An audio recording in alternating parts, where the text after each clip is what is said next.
Bismillah, Assalamualaikum warahmatullahi wabarakatuh. Selamat pagi teman-teman semua. Semoga selalu diberikan kesehatan oleh Allah Subhanahu wa taala.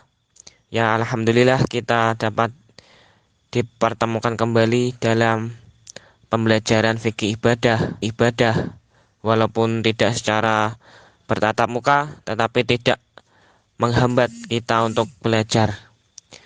Kami dari kelompok 2 ingin mempresentasikan tentang sholat sebagai rukun Islam yang beranggotakan Fatimah, Khairunisa, Rizka, Mailani, Fauzia Ferawati, Ibnu Abid, Hamidah, dan saya sendiri Aditya Fahri Zainardi Abdurrahman.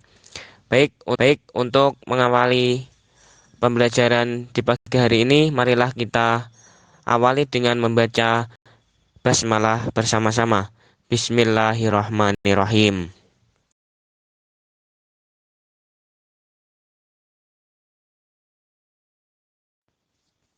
Baik, materi yang pertama yaitu pengertian sholat.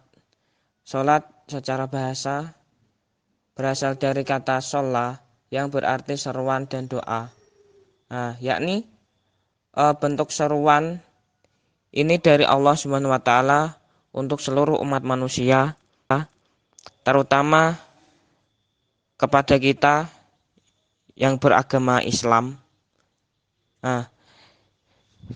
Dari awal kita membaca Allahu Akbar, di situ sampai salam merupakan doa kepada Allah Subhanahu wa taala. Selanjutnya, sholat secara istilah ialah perkataan dan perbuatan yang khusus yang dialami dengan takbiratul ihram hingga salam. Setiap pergerakan sholat kita itu akan dicatat oleh malaikat dan pasti dilihat oleh Allah Subhanahu wa taala. Gimana sholat kita benar atau tidak, itu pasti akan dilihat.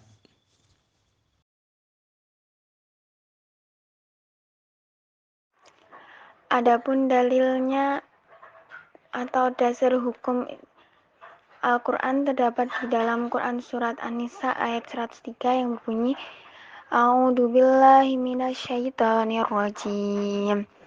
Inna sholata kanat 'alal mu'minina kitaban mauquta. Yang artinya, sesungguhnya sholat itu adalah fardu yang ditentukan waktunya atas orang-orang yang beriman. Jadi sholat itu wajib bagi orang-orang yang mempunyai agama Islam. Jadi kalau meninggalkan sholat hukumnya adalah akan masuk neraka. Yang kedua yaitu Quran Surat Al-Baqarah ayat 43. Wa aqimis sholata wa atuz zakata warka'u ma'ar raqiin. Yang artinya, dan dirikanlah sholat, tunaikanlah zakat, dan rukuklah berserta orang-orang yang rukuk. Jadi kita ditunaikan sholat dan zakat, dan kita baru rukuk berserta orang-orang yang rukuk. Dan yang ketiga yaitu Utlu ma uhiya ilaika minal kitab wa aqimis sholah.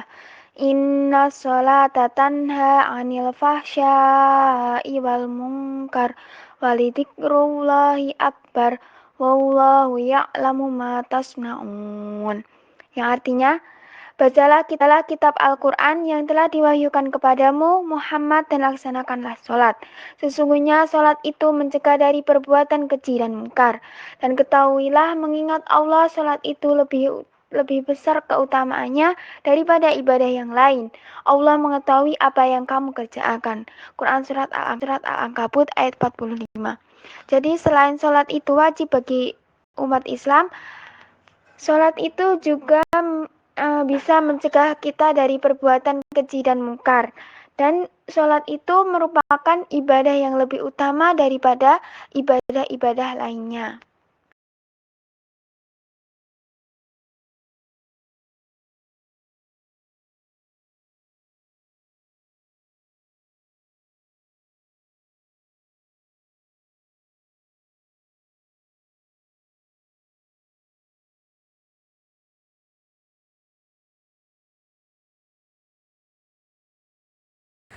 Selanjutnya, rukun-rukun sholat. 1. Niat sholat. Niat sholat adalah salah satu rukun sholat yang pertama. Niat dapat dilafadzkan di dalam hati masing-masing orang. 2. Berdiri tegak apabila mampu. Sholat dilakukan dengan posisi berdiri tegak dan mata mengarah ke tempat sujud bagi yang mampu.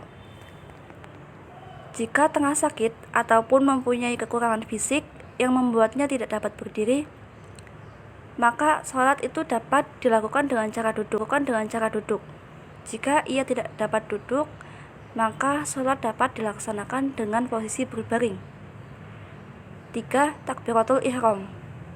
Takbiratul ihram adalah salah satu dari rukun sholat yang berupa bacaan zikir, memuji kebesaran Allah Subhanahu wa Ta'ala. Membaca takbiratul ihram yakni Allahu Akbar untuk memulai atau mengawali sholat. Orang yang telah melakukan takbiratul ihram, ia sudah tidak boleh melakukan hal atau kegiatan di luar sholat karena ia sudah masuk ke ibadah sholat. Yang keempat, membaca surat Al-Fatihah. Membaca surat Al-Fatihah ini hukumnya wajib bagi orang yang menunaikan ibadah sholat, baik itu berjamaah maupun sendirian, menjadi seorang imam ataupun makmum. 5. Ruku. Ruku yaitu gerakan menurunkan atau membungkukkan badan. Ruku ini dilakukan setelah membaca surat Al-Fatihah dan surat lainnya. 6. Iktidal. Iktidal merupakan gerakan bangun dari ruku dengan mengucapkan doa iktidal. 7. Sujud. Sujud dilakukan dengan berlutut dan menundukkan kepala ke arah kiblat. 8. Duduk di antara dua sujud. Duduk di antara dua sujud ini adalah duduk dalam sholat dengan cara duduk di atas telapak kaki kiri dan telapak kaki kanan ditegakkan. Yang 9. Duduk tasyahud akhir. Duduk tasyahud akhir bisa juga disebut dengan duduk tawaruk, yang artinya gerakan yang dilakukan sebelum salam dengan posisi kaki kanan tegak lurus dan kaki kiri berada di bawah menyilang. Ke-10 itu ada tasyahud akhir, membaca sholawat Nabi. 11. Membaca salam. Membaca atau mengucapkan salam itu merupakan gerakan terakhir dalam sholat. Gerakan ini dilakukan dengan menolehkan kepala ke kanan dan ke kiri dengan posisi badan tetap lurus ke arah kiblat. 12. Niat keluar dalam sholat. Maksudnya, setelah semua rukun dilakukan, seseorang hendaknya berniat untuk menyudahi sholatnya. Dan yang terakhir, tertib. Selanjutnya syarah sholat ya. Yang pertama itu suci badan dari hadas besar dan kecil. Hadas menurut cara mensucikan dibedakan menjadi dua macam, yaitu hadas besar dan hadas kecil. Hadas besar adalah hadas yang harus disucikan dengan cara mandi. Contoh hadas besar adalah haid, junub, nifas, dan keluar mani. Sedangkan hadas kecil adalah hadas yang dapat disucikan dengan cara berwudu atau tayamum saja. Tayamum dapat dipilih untuk bersuci dengan catatan sedang berhalangan memakai air. Contoh hadas kecil adalah seperti buang air kecil, besar, atau keluar udara dari dubur. Yang kedua, Allah tidak menerima sholat seorang di antara kamu yang berhadas sehingga dia berwudu. Maksud dari kata tidak menerima di sini itu adalah tidak sahnya sholat dan belum menggugurkan kewajiban sholat atas seorang hamba mukmin. Sehingga saat ia mengalami hadas, baik sebelum atau saat sedang menegakkan sholat, ia harus berwudu supaya sah dan diterima sholatnya.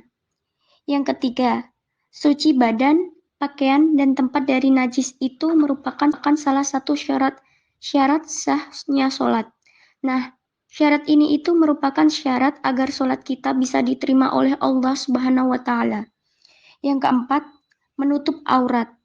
Menutup aurat laki-laki adalah antara pusar sampai lutut, sedangkan aurat perempuan adalah seluruh anggota badan kecuali kedua telapak tangan dan wajah. Yang kelima itu telah memasuki waktu sholat. Nah, tanda-tanda yang perlu kita ketahui setelah masuknya waktu sholat akan tiba selain azan dikumandangkan sebagai pertanda waktu sholat sudah tiba dan iqomah sebagai tanda bahwa sholat segera dimulai. Pada waktu-waktu tertentu pun azan dan iqomah dikumandangkan. Yang keenam itu menghadap kiblat.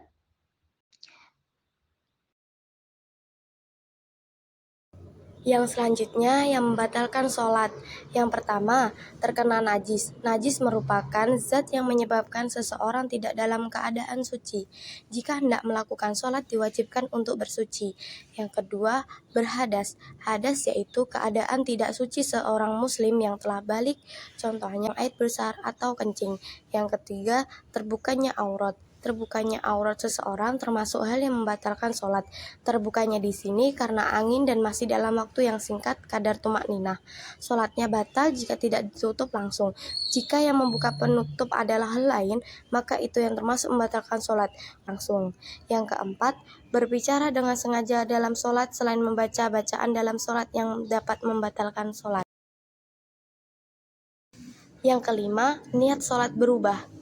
Yang keenam, menambah rukun dengan sengaja.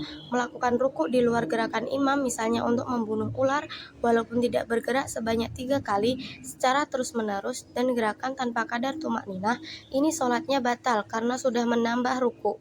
Yang ketujuh, yang kedelapan, banyak bergerak. Berlaku pula bagi seseorang yang tidak tahu hukumnya maupun orang yang lupa. Adapun gerakan yang membatalkan yaitu 1. Banyak melakukan gerakan 3 kali atau lebih. 2. Gerakannya dilakukan terus-menerus. 3. Dilakukan oleh anggota badan seperti kepala dan rahang. Namun tidak batal jika dilakukan oleh jari-jari yang bergerak, kelopak mata, dan bibir. Walaupun dilakukan berkali-kali dan terus-menerus. Tidak batal apabila gerakannya sedikit kurang dari 3 kali atau 3 kali tapi tidak terus-menerus. Jika maksudnya itu main-main walaupun gerakannya sedikit dari anggota tubuh yang ringan, sholatnya batal. Jika sifatnya darurat yang tidak bisa ditinggalkan, tidaklah membatalkan sholat seperti menggaruk bagian tubuh yang gatal. Yang kesembilan yaitu mendahului imam dengan sengaja, yaitu 1. Mendahului imam dalam 2 rukun perbuatan walaupun bukan termasuk rukun yang panjang, dan kedua, terlambat dari imam dengan 2 rukun perbuatan tanpa adanya uzur. Yang ke-10, tertawa. Seseorang yang dengan sengaja tertawa ketika masuk ke dalam perbuatan dosa, sebab menghina ibadah yang dilakukan Islam dan terlebih jika dilakukan berulang-ulang. Yang ke-11, makan dan minum. Masuknya makanan dan minuman baik disengaja maupun lupa, maka sholatnya batal. Sholatnya juga batal bagi orang yang tidak tahu dan punya uzur dimaafkan. Kalau makanan yang masuk. Selanjutnya macam-macam sholat, yaitu sholat fardu. Sholat fardu merupakan sholat yang wajib dikerjakan oleh umat muslim, baik laki-laki maupun perempuan yang tidak berhalangan. Bagi yang sengaja meninggalkan sholat fardu, maka akan mendapatkan dosa yang besar. Allah menjelaskan di dalam Al-Quran ayat tentang sholat yang diwajibkan memiliki waktu tertentu. Allah subhanahu wa ta'ala berfirman, Bismillahirrahmanirrahim, Inna sholata kanat 'alal mu'minina kitaban mauquta, yang artinya bahwasanya sholat itu adalah fardu yang ditentukan waktunya atas segala orang beriman. Quran Surat An-Nisa ayat 103. macam dan ketentuan waktu sholat fardu. Di antaranya yaitu yang pertama sholat subuh. Sholat subuh yakni sholat yang dikerjakan pada pagi hari sebelum terbitnya fajar dari ufuk timur. Sholat subuh dikerjakan sebanyak 2 rakaat. Batasan sholat subuh sampai matahari terlihat dari ufuk timur. Setelah itu maka waktu sholat subuh telah selesai. Yang kedua, sholat duhur. Sholat duhur dikerjakan ketika matahari tergelincir ke arah barat. Kita tidak diperbolehkan untuk sholat jika matahari masih berada di atas kepala kita. Oleh karena itu, waktu tersebut merupakan waktu yang diharamkan untuk mengerjakan sholat. Sholat zuhur dikerjakan sebanyak 4 rakaat dengan 1 kali salam. Yang ketiga, sholat asar. Sholat asar dilakukan pada sore hari sekitar pukul 15 hingga matahari menguning. Saat matahari berubah warna menjadi kemerahan, maka kita tidak boleh sholat karena itu adalah salah satu waktu yang diharamkan untuk sholat. Sholat asar dikerjakan sebanyak 4 rakaat. Yang keempat, sholat maghrib. Sholat ini terdiri dari 3 rakaat yang dilakukan ketika senja atau matahari terbenam. Yang kelima, sholat isya. Sholat isya adalah sholat wajib penutup yang dilakukan setelah sholat maghrib sebanyak 4 rakaat. Waktu pelaksanaan sholat ini paling lama di antara sholat wajib lainnya, karena rentang waktunya sekitar 9 jam, mulai pukul 19 hingga pukul 4 pagi.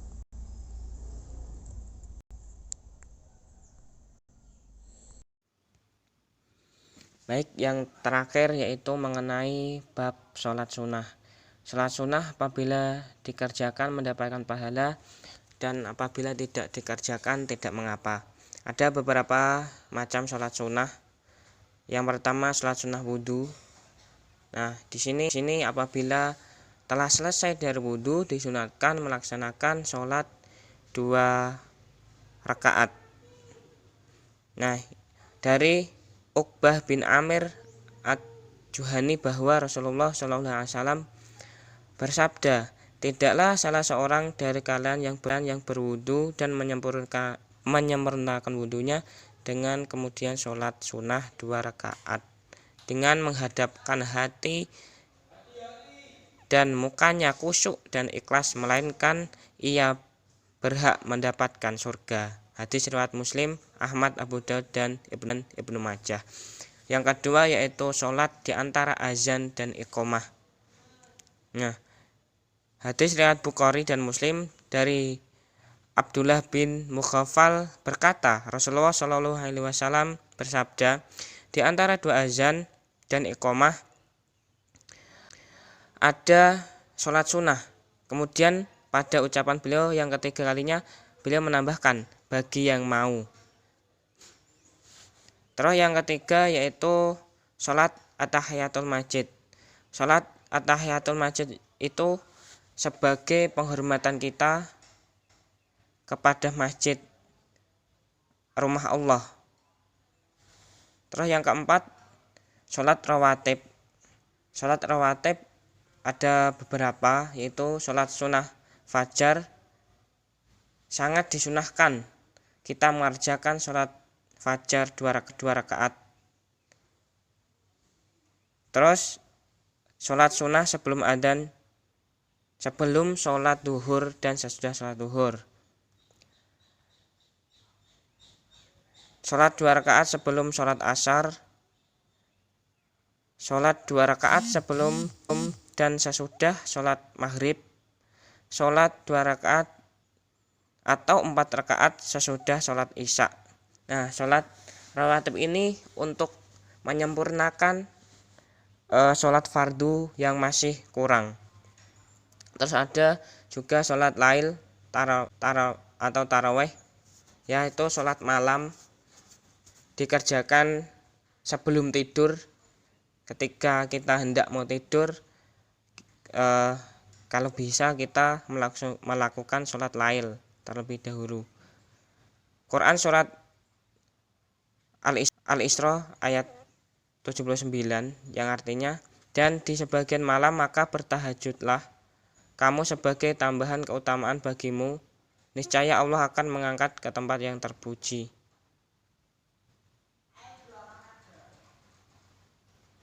Nah, di situ ada macam-macam sholat lail.